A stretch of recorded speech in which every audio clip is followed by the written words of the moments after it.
ಏನಾಯ್ತು ಆರ್ತಿಯವ್ರೆ? ಬಾತ್ರೂಮಲ್ಲಿ ಅಪಶಕುನ ಆಯ್ತು ಸೂರ್ಯ ಅವರೇ. ವಾಟ್? ಏನು ಹೇಳ್ತಾ ಇರ ನೀವು? ಬಿಡಿಸಿ ಹೇಳಿ. ಅದು ನಾನು ಫ್ರೆಶ್ ಆಗಿ ಬರೋಣ ಅಂತ ಬಾತ್ರೂಮಿಗೆ ಹೋಗಿದ್ದ. ಬಿಂದಿನ ತೆಗೆದು ಕನ್ನಡಿಗೆ ಅಣಿಸ್ಬೇಕಾದ್ರೆ ಕನ್ನಡಿ ಕೆಳಗೆ ಬಿದ್ದು ಹೊಡೆದೋಯ್ತು.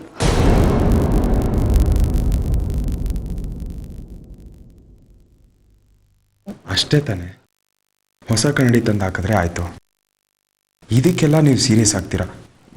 ನಿಮ್ಗೇನಾದರೂ ಗಾಜು ಚುಚ್ಕೊಂತ? ಇಲ್ಲ ಸೂರ್ಯವರೇ, ಮನೇಲಿ ಕನ್ನಡಿನ ಹೊಡಿಬಾರ್ದು, ಅದು ಅಪಶಕುನ. ಇಟ್ಸ್ ಜಸ್ಟ್ ಅ ಮಿರರ್ ಆರ್ತಿಯವ್ರೆ. ಕನ್ನಡಿ ಹೊಡೆದೋದ್ರೆ ಅಪಶಕನ, ಇದನ್ನೆಲ್ಲ ಯಾರಾದರೂ ನಂಬ್ತಾರಾ? ಯಾಕೆ ಇಷ್ಟೊಂದು ಸೀರಿಯಸ್ ಆಗ್ತಾ ಇರೋ ಇಷ್ಟು ಚಿಕ್ಕ ವಿಷಯಕ್ಕೆ? ಇಲ್ಲ ಸೂರ್ಯವರೇ, ನಾನು ಹೇಳ್ತಿರೋದು ನಿಜ. ಹಿಂದೆ ಒಂದ್ಸಲ ನಮ್ಮ ಪಕ್ಕದ ಮನೆಯವರು ಕನ್ನಡಿನ ಹೊಡೆದು ಹಾಕಿದ್ರು. ಆಗ ಅವ್ರ ಅಜ್ಜಿ ಹೋಗ್ಬಿಟ್ರು. ಆಮೇಲೆ ನಾನೇ ಒಂದಿನ ಅವ್ರ ಮೇಲೆ ಕನ್ನಡಿ ಹೊಡೆದು ಹಾಕಿದ್ದೆ. ಅವ್ರ ಸೋದರತೆ ಗಂಡ ಅವ್ರನ್ನ ಬಿಟ್ಟು ಹೋಗ್ಬಿಟ್ರು. ಕನ್ನಡಿನ ಮನೇಲಿ ಹೊಡೆದು ಹಾಕ್ಬಾರ್ದು ಸೂರ್ಯವರೇ, ಅದು ಅಪಶಕುನ. ನಮ್ಮಿಂದ ಯಾರಾದ್ರೂ ದೂರ ಹಾಗೆ ಆಗ್ತಾರೆ. ಆರ್ತಿಯವ್ರೆ, ನನಗೆ ನಿಮ್ಮ ಆತಂಕ ಅರ್ಥ ಆಗುತ್ತೆ. ತೀರ್ಪು ನಮ್ಮ ಕಡೆನೇ ಕೊಟ್ಟಾದ್ಮೇಲೆ ಆದಿತ್ಯ ನಮ್ಮ ಜೊತೆನೇ ಇರ್ತಾನಲ್ವಾ, ಇನ್ಯಾಕೆ ಆತಂಕ? ನಾನು ತುಂಬ ಆಸೆ ಪಟ್ಟಿದ್ದು ಯಾವತ್ತೂ ನನ್ನ ಜೊತೆಗಿರಲ್ಲ. ಈಗ ನನಗೆ ಯಾವ ದೊಡ್ಡ ಆಸೆಗಳು ಇಲ್ಲ. ನೀವು ಆದಿತ್ಯ ಯಾವಾಗಲೂ ನಗ್ನಗ್ತಾ ನನ್ನ ಜೊತೆಗಿರ್ಬೇಕನ್ನೋದೇ ನನ್ನ ಆಸೆ. ಆದರೆ ಎಲ್ಲೋ ಒಂದ್ ಕಡೆ ಆತಂಕ ಕಾಡ್ತಾನೆ ಇರುತ್ತೆ.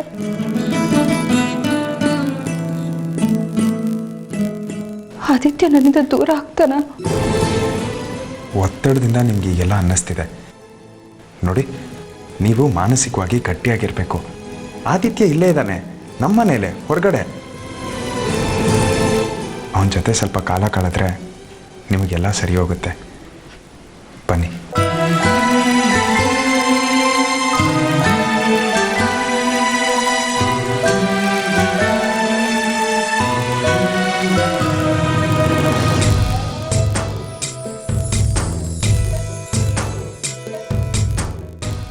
ಹೋಗಿ ಮಾತಾಡಿ.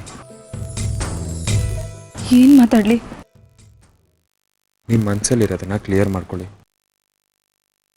ಹೋಗಿ.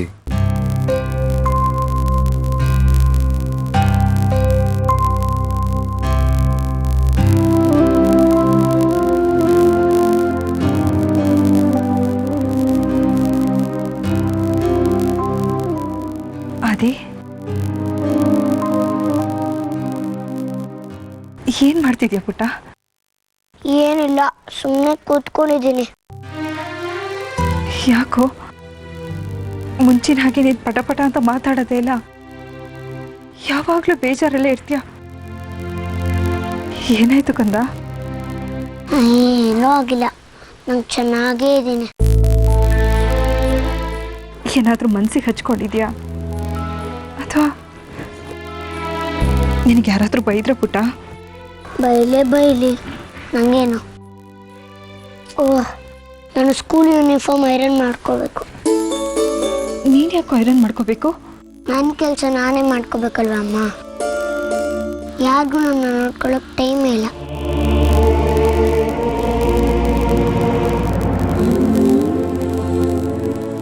ನನಗೆ ಗೊತ್ತು ಕಣೋ, ಅಜ್ಜಿ ಬೈದಿದ್ದಕ್ಕೆ ತಾನೇ ನೀನು ಇಷ್ಟೊಂದು ಬೇಜಾರು ಮಾಡ್ಕೊಂಡಿರೋದು.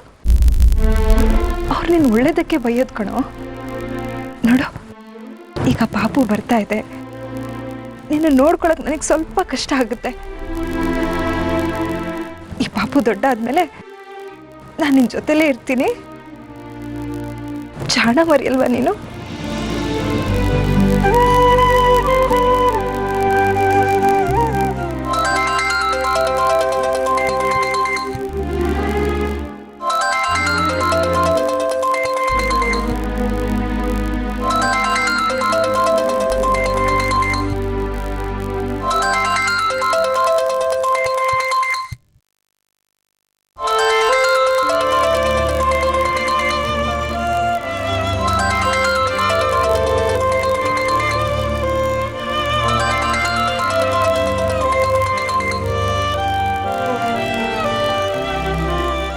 ಹಲೋ ಮಾ. ಆರ್ತಿ, ನೀನು ಯಾವುದಕ್ಕೂ ತಲೆ ಕೆಡಿಸ್ಕೋಬೇಡ. ಒಳ್ಳೆಯವರಿಗೆ ಆ ದೇವರು ಒಳ್ಳೇದೇ ಮಾಡ್ತಾನೆ ಕಣೆ. ಹೌದು ಮಾ, ನಿಮ್ಮ ಬಾಯಿ ಹರಕೆಯಿಂದ ಹಾಗೆ ಆಯಿತು ನೋಡಿ. ಒಳ್ಳೆ ಕಾಲ ಬರುತ್ತೆ ಅಂತ ಹೇಳಿದ್ರಿ, ಆದರೆ ನಾನು ನಂಬಿರಲಿಲ್ಲ. ಅದೀಗ ಹಾಗೆ ಆಯಿತು. ಏನು ಹೇಳ್ತಾ ಇದೀಯ ನೀನು? ಅದೇ ಮಾ, ಕೋರ್ಟಲ್ಲಿ ನಮ್ಮ ಕಡೆ ತೀರ್ಪಾಯಿತು. ಆದಿತ್ಯ ಮೇಲೆ ನಮ್ಮ ಜೊತೆನೇ ಇರ್ತಾನೆ ಅಮ್ಮ. ಶಶಾಂಕಿಗೆ ತುಂಬ ಬೇಜಾರಾಯ್ತಂತೆ. ಇನ್ಮೇಲೆ ನಾನು, ನನ್ನ ಮಕ್ಕಳು, ನನ್ನ ಗಂಡ ಎಲ್ಲರೂ ಸಂತೋಷವಾಗಿರ್ಬೋದು ಅಲ್ವಾ ಅಮ್ಮ? ನಿನ್ಗೇನು ಹೇಳಿದ್ದು? ರವಿ ಬಾಬಾ ಮತ್ತು ಸೂರ್ಯ ಅವರಮ್ಮ.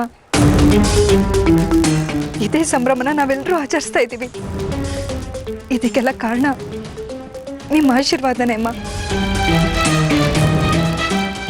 ಸೂರ್ಯ ಅವ್ರ ಸತ್ಯ ನಿಷ್ಠೆಗೆ ಸಿಕ್ಕ ಜಯ.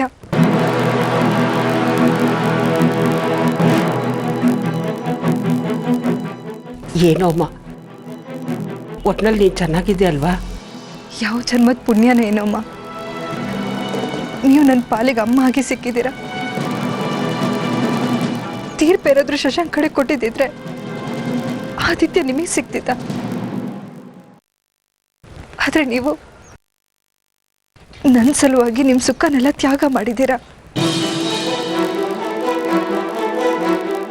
ನೀವೀಗ ಫೋನ್ ಮಾಡೋದ್ರಿಂದ ನನಗೆ ಗೊತ್ತಾಗ್ತಿದೆ ನೀವು ನನ್ನ ಮೇಲೆ ಎಷ್ಟೊಂದು ಪ್ರೀತಿ ಇಟ್ಟಿದ್ದೀರಾ ಅಂತ. ದೇವ್ರ ದಯಿಂದ ಆದಿತ್ಯ ನನ್ನ ಹತ್ರನೇ ಉಳ್ದ. ಇನ್ನೇನನ್ನು ನನ್ನ ಮನಸ್ಸಿಗೆ ಹಚ್ಕೊಳ್ಳಲ್ಲಮ್ಮ. ನನಗೆ ನಿಮ್ಮ ಆಶೀರ್ವಾದ ಒಂದಿದ್ರೆ ಸಾಕು. ಆಯ್ತಮ್ಮ, ಒಳ್ಳೇದಾಗಲಿ.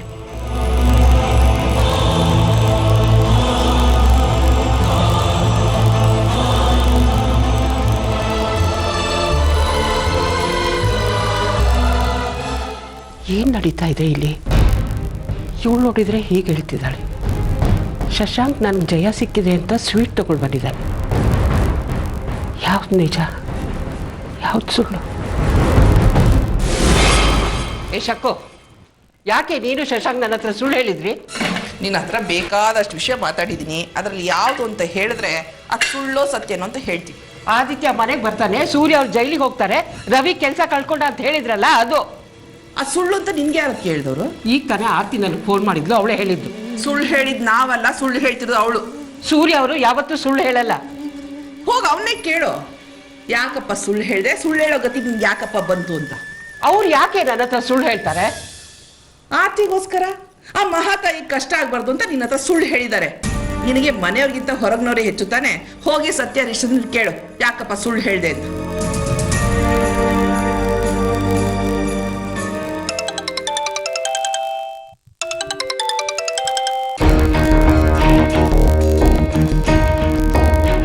ಹೇಳಿ ಸೂರ್ಯ ಅವರೇ, ಆರ್ತಿ ಹೇಗಿದ್ದಾಳೆ? ಚೆನ್ನಾಗಿದ್ದಾರೆ. ಸೂರ್ಯ ಅವರೇ, ಕೋರ್ಟಲ್ಲಿ ನಡೆದಿದ್ದು ಆರ್ತಿ ಅವ್ರಿಗೆ ನಾವು ಸುಳ್ಳು ಹೇಳಿದ್ದೀವಿ.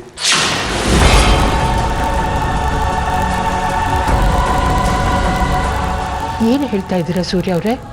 ಹೌದು ಶೋಭಮ್ಮ, ನಾವು ಆರ್ತಿಯವ್ರಿಗೆ ಸುಳ್ಳು ಹೇಳಿದ್ದೀವಿ. ಆದಿತ್ಯ 10 ದಿನ ಶಶಾಂಕ್ ಜೊತೆ ಇರಬೇಕು.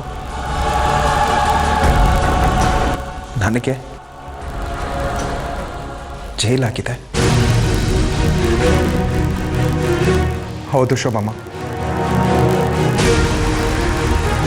ನನ್ನ ಪಕ್ಕದಲ್ಲಿ ಆರ್ತಿಯವರು, ಅವ್ರ ಹೊಟ್ಟೆಯಲ್ಲಿ ನನ್ನ ಮಗು. ಇಬ್ರು ಕಳ್ಕೊಳ್ಳೋದಕ್ಕೆ ನನಗಿಷ್ಟ ಇಲ್ಲ. ಅನಿವಾರ್ಯತೆ ಹೇಳಬೇಕಾಯ್ತು. ಅಲ್ಲಪ್ಪ, ಎಂಥ ಪರಿಸ್ಥಿತಿಯಲ್ಲೂ ಸುಳ್ಳು ಹೇಳಿದೆ ನೀವು. ಆ ಗಿಲ್ಟ್ ಇನ್ನ ನನಗೆ ಕಾಡ್ತಿದೆ ಶೋಭಮ್ಮ. ನಿಜ ಹೇಳ್ಬಿಡಿ ಸೂರ್ಯ ಅವರೇ, ಸುಳ್ಳು ತುಂಬ ದಿನ ಮುಚ್ಚಿಡಕ್ಕಾಗಲ್ಲ.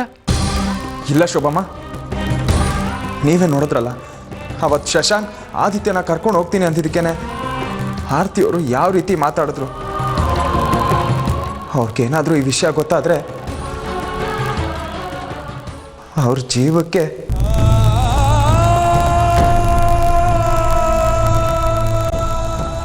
ಹಾಳಾದೋ ನನ್ನ ಹೊಟ್ಟೆಲಿ ಯಾಕಾದ್ರೂ ಹುಟ್ಟಿದ್ದೋ ಏನೋ, ಅವನಿಗೆ ಮಗ ಬೇಕು ಅಂತ ಇಲ್ಲಪ್ಪ. ಈಗ ನೋಡಿ, ಕೋರ್ಟಿನ ತೀರ್ಪು ಬಂದಿದೆ, ಅವನೆಲ್ಲ ಪಾರ್ಟಿ ಮಾಡಕ್ಕೆ ಹೋಗಿದ್ದಾನೆ. ಬಿಡಿ ಶೋಭಮ್ಮ, ಈಗಂದೇನೂ ಪ್ರಯೋಜನ ಇಲ್ಲ. ಹಾಗಲ್ಲಪ್ಪ, ಅವನಿಗೆ ಅಪ್ಪನಾಗೋ ಯೋಗ್ಯತೆನೂ ಇಲ್ಲ, ಅರ್ಹತೆನೂ ಇಲ್ಲ. ಅವನ ಉದ್ದೇಶ ಇಷ್ಟೇ, ನೀವಿಬ್ರು ಸಂತೋಷವಾಗಿರಬಾರ್ದು, ನಿಮ್ಮನ್ನು ಗೋಳಾಡಿಸ್ಬೇಕು ಅಷ್ಟೇ. ಅವ್ರಿಗಂದೇನು ಪ್ರಯೋಜನ ಅಮ್ಮ? ನಮ್ಮ ಗ್ರಹಚಾರ ಸರಿಗಿಲ್ಲ ಅಷ್ಟೇ. ಶೋಭಮ್ಮ, ನನಗೆ ನಿಮ್ಮಿಂದ ಒಂದು ಹೆಲ್ಪ್ ಆಗಬೇಕಾಗಿತ್ತು. ಹೇಳಿಪ್ಪ. ನಾನು ನಿಮಗೆ ಇದನ್ನು ಕೇಳಬಾರ್ದು, ಆದರೆ ಬೇರೆ ದಾರಿ ಇಲ್ಲ.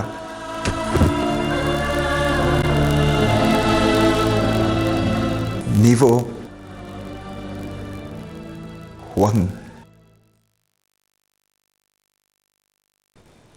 ಸುಳ್ಳು ಹೇಳಕ್ಕಾಗತ್ತಾ? ಏನಿಲ್ಲ, ಕೋರ್ಟಲ್ ಡಿಸಿಷನ್ ನಮ್ಮ ಕಡೆನೇ ಆಗಿದ್ದು ಅಂತ ಹೇಳಬೇಕು. ಅದಕ್ಕೆ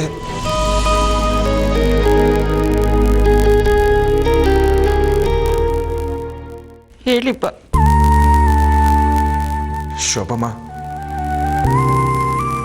ನೀವು ಆರ್ತಿಯವ್ರ ಹತ್ರ ಬಂದು ಒಂದು 15 ದಿನದ ಮಟ್ಟಿಗೆ ಆದಿತ್ಯನ ನಮ್ಮ ಮನೆಗೆ ಕರ್ಕೊಂಡು ಹೋಗ್ತೀನಿ ಅಂತ ಹೇಳೋಕ್ಕಾಗತ್ತಾ? ನೀವು ಹಾಗೆ ಹೇಳಿದ್ರೆ ಅವ್ರಿಗೆ ಡೌಟ್ ಬರಲ್ಲ, ಕನ್ವಿನ್ಸ್ ಆಗ್ತಾರೆ. ಅಲ್ಲ ಸೂರ್ಯ ಅವರೇ, ಈ ಸಮಯದಲ್ಲಿ ನಾನು ಅವಳಿಗೆ ಈ ರೀತಿ ಹೇಳಿದ್ರೆ ಅವಳು ನನ್ನ ಮಾತು ಕೇಳ್ತಾಳ? ಇಲ್ಲ ಶೋಭಮ್ಮ, ಪ್ಲೀಸ್ ಇಲ್ಲ ಅಂತ ಮಾತ್ರ ಹೇಳಬೇಡಿ. ಇದು ನಿಮ್ಮಿಂದ ಮಾತ್ರ ಸಾಧ್ಯ. ದಯವಿಟ್ಟು ನನ್ನ ಕೈ ಬಿಡಬೇಡಿ ಪ್ಲೀಸ್ ಶೋಭಮ್ಮ. ಆದರೆ ಶಶಾಂಕ್ ಇಲ್ಲೇ ಇದ್ದಾನಲ್ಲಪ್ಪ, ಅವಳು ಹೇಗೆ ಒಪ್ತಾಳೆ ಹೇಳಿ? ದಯವಿಟ್ಟು ಶೋಭಮ್ಮ, ನಿಮ್ಮ ಮಗಳ ಜೀವನ ಎರಡು ನಿಮ್ಮ ಕೈಯಲ್ಲಿದೆ. ಹೇಗಾದರೂ ಮಾಡಿ ಆದಿತ್ಯನ ಕರ್ಕೊಂಡೋಗಿ.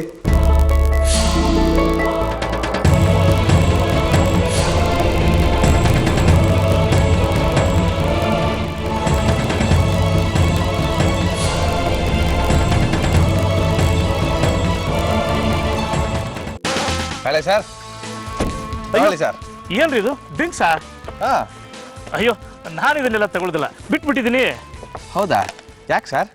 ನಮ್ಮ ಹಾಕಿದಾಳಲ್ಲ, ಒಂದೇ ಸಮಯ ಅವಳ ಕಾಟ, ಡ್ರಿಂಕ್ಸ್ ಬಿಟ್ಬಿಡಿ ಅಂತ. ಇಷ್ಟು ದಿವಸ ಹೇಗೋ ನಡೀತು, ನನಗೂ ವಯಸ್ಸಾಗ್ತಾ ಬಂತಲ್ಲ, ಏನಾದರೂ ಹೆಚ್ಚು ಕಡಿಮೆ ಆದರೆ ಅವಳೇ ತಾನೇ ನೋಡ್ಕೊಳ್ಳೋದು. ಹೇಳ್ತೀನಿ ಅದ್ರ ಹಾಕ್ಕೊಂಡು ಬದುಕಾಗತ್ತಾ? ಸಾರಿ ಸರ್, ಗೊತ್ತಾಗಲಿಲ್ಲ. ಬೇರೆ ಗಿಫ್ಟ್ ತಂದ್ಕೊಡ್ತೀನಿ ಬಿಡಿ. ಅಲ್ಲ, ಒಂದು ನಿಮಿಷ ಕೊಡಿ. ಇಲ್ಲಿ ಫಾರಿನ್ದ?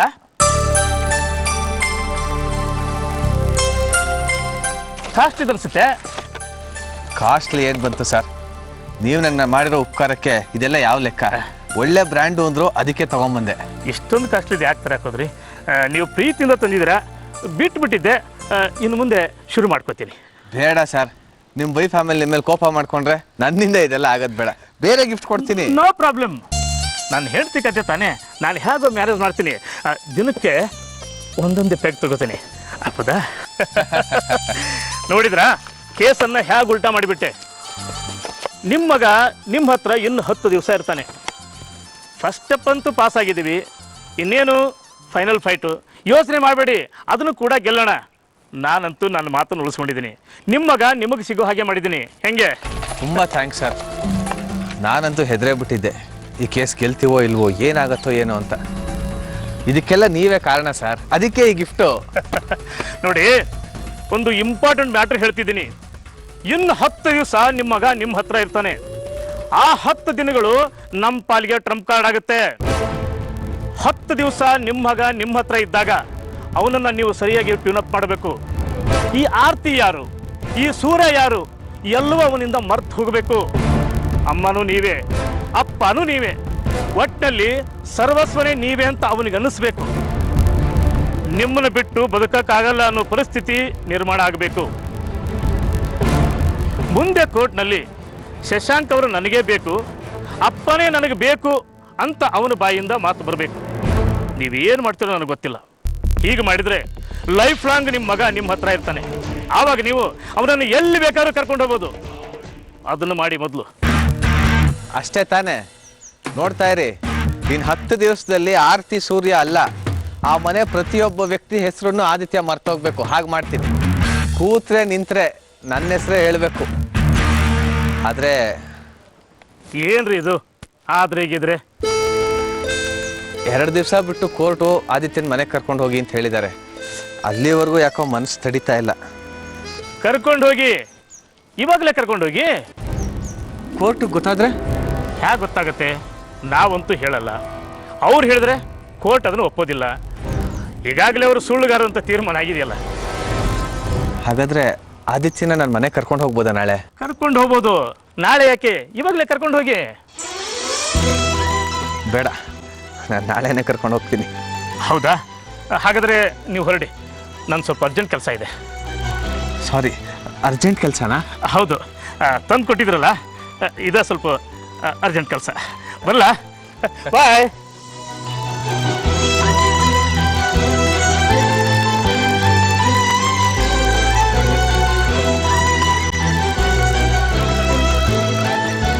ಆದಿ, ಥ್ಯಾಂಕ್ಸ್ ಸೂರ್ಯ ಅವರೇ. ಸೂರ್ಯ ಅವರೇ, ಹಾಂ ಹೇಳಿ. ಏನು ಯೋಚನೆ ಮಾಡ್ತಾ ಇದ್ದೀರಾ? ಹೆಂಡತಿ ಪಕ್ಕದಲ್ಲೇ ಇರಬೇಕಾದ್ರೆ ಅಂಥ ಯೋಚನೆ ನಿಮಗೆ? ಏನಿಲ್ಲ. ಯಾಕೆ, ನಿದ್ದೆ ಬರಲಿಲ್ವಾ?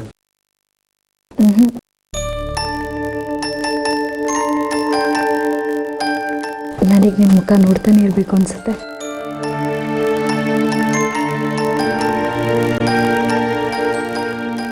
ಏನಿವತ್ತು ಈ ರೀತಿ ಹೇಳ್ತಾ ಇದ್ದೀರಾ? ಮತ್ತೆ ನೀವು ನನಗೆ ಎಷ್ಟೊಂದು ಸಹಾಯ ಮಾಡಿದ್ದೀರಾ. 7 ಜನ್ಮಕ್ಕೂ ನಾನು ನಿಮ್ಮ ಋಣಿಯಾಗಿರಬೇಕು. ನನಗೆ ಅಷ್ಟೊಂದು ಸಹಾಯ ಮಾಡಿದ್ದೀರಾ. ಸಹಾಯ ಮಾಡೋದು ಹೊರಗ್ನವ್ರಿಗೆ, ನಾನು ಮಾಡಿದ್ದು ನಮ್ಮ ಸಂಸಾರಕ್ಕೆ. ನಾವು ಚೆನ್ನಾಗಿರ್ಬೇಕು ಅಂತ. ಅದು ನನ್ನ ಕರ್ತವ್ಯ. ಅದಕ್ಕೆಲ್ಲ ಸಹಾಯ ಅಂತ ದೊಡ್ಡ ದೊಡ್ಡ ಪದ ಬಳಸ್ಬೇಕಾ? 7 ಜನ್ಮ ಅಂತ ಬೇರೆ. ನಮ್ಮಿಬ್ಬರ ಮಧ್ಯೆ ಋಣ ಅನ್ನೋ ಮಾತು ಬರಬಾರ್ದು. ಪ್ರೀತಿ, ಬರೀ ಪ್ರೀತಿ ಇರಬೇಕು.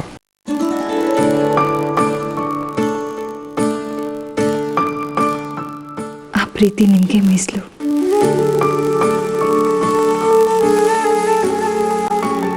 ಜೀವನದಲ್ಲಿ ಕಷ್ಟ ಒಂದು ಬಿಟ್ಟು ಬೇರೆ ಏನೂ ಇಲ್ಲ ಅಂತ ಅಂದ್ಕೊಂಡಿದ್ದೆ. ಆದರೆ ನೀವು ಬೆಳಕಿನ ಹಾಗೆ ನನ್ನ ಜೀವನದಲ್ಲಿ ಬಂದ್ರಿ. ಇಲ್ಲ ಅಂದಿದ್ದಿದ್ರೆ ಆ ರಾಕ್ಷಸನ ಕೈಲಿ ಇನ್ನೂ ಏನೇನು ಅನುಭವಿಸ್ಬೇಕಾಗಿತ್ತು ಏನೋ.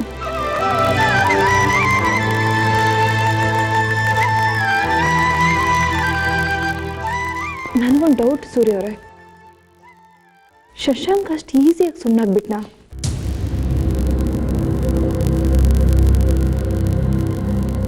ರಿಪೋರ್ಟ್ ನಮ್ಮ ಕಡೆ ಇತ್ತು ಅಂತ ಏನಾದರೂ ಸುಮ್ಮನಾಗ್ಬಿಟ್ಟ ಅನ್ಸುತ್ತೆ.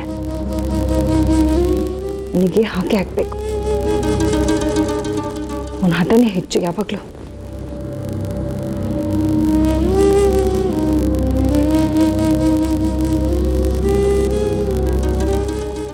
ಅಲ್ಲ ಸೂರ್ಯರೇ, ಅವತ್ತು ಸೀಮಂತ ದಿನ ಎಷ್ಟೆಲ್ಲ ಕೂಗಾಡ್ದ.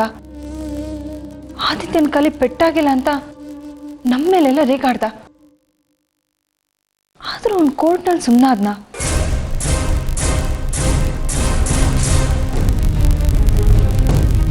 ಅದೇಗೆ? ಅವತ್ತು ನಾವು ಸುಳ್ಳು ಹೇಳಿದ್ದೀವಿ, ಮೋಸ ಮಾಡಿದ್ದೀವಿ, ನಿಮ್ಮನ್ನೆಲ್ಲರನ್ನು ಜೈಲಿಗೆ ಕಳಿಸ್ತೀನಿ ಅಂತಲೂ ಹೇಳಿದ. ಆದರೂ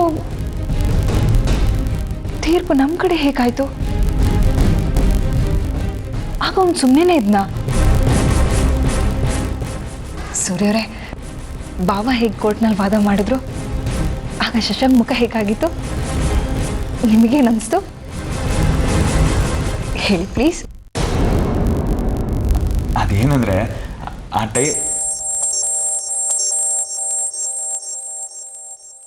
ಒಂದು ನಿಮಿಷ. ಹಲೋ. ಹಾಂ ಸರ್. ಓಕೆ ಸರ್, ನಾಳೆ ಬೆಳಗ್ಗೆನೆ ಕಳಿಸ್ಕೊಡ್ತೀನಿ. ಶಾ ಸರ್. Good night.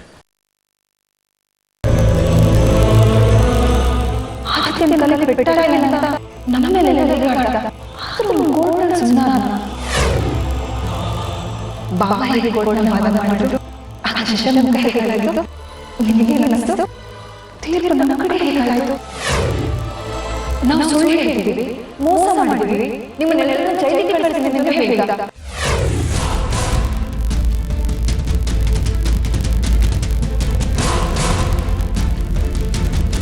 ಆರತಿ ಅವರೇ, ನಾನು ನಿಮ್ಗೊಂದು ಸತ್ಯ ಹೇಳಬೇಕು. ನೀವು ಅದನ್ನು ಹೇಗೆ ತಗೋತೀರೋ ಏನೋ ಗೊತ್ತಿಲ್ಲ,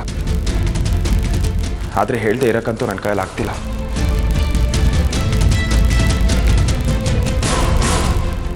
ಅದೇನಂದರೆ ಕೋರ್ಟ್ ಕೇಸು